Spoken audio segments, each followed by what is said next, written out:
सुना है, क्योंकि दिल्ली में चुनाव है। आप इंजीनियर की डब्बा हैं।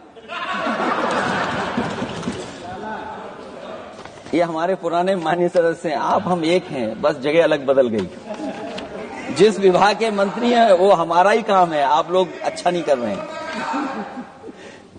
अध्यक्ष महोदय, दिल्ली का चुनाव है तो मैंने राष्ट्रपति जी के अभिभाषण में सुना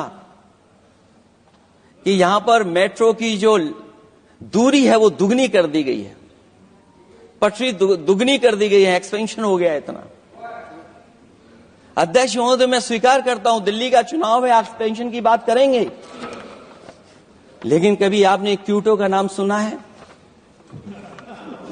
आपने वेनिस का नाम सुना है?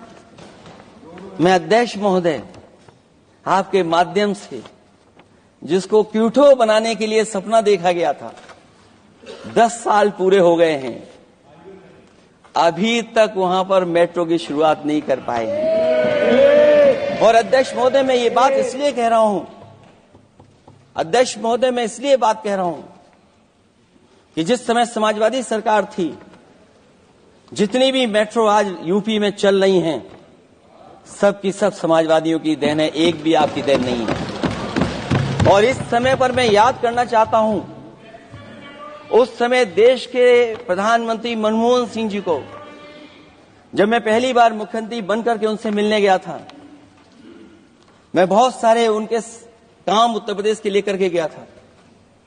आज वो हमारे बीच नहीं है, लेकिन कम से कम उन्हें इसी बात से याद कर रहे हैं, जो मैंने काम उस समय दिए थे, एक एक काम उस समय के प्रधानमंत्री जी ने मेरा पूरा कर करके, और उसका परिणाम ये हुआ है अध्यक्ष महोदय, और उसका परिणाम ये हुआ है कि आज उत्तर प्रदेश में जितनी भी मेट्रो चल रही है, चाहे वो लखनऊ की हो, कानपुर की हो, आगरा की हो, नोएडा की हो, ग्रेटर नोएडा को जोड़ रही हो, दिल्ली को जोड़ रही हो।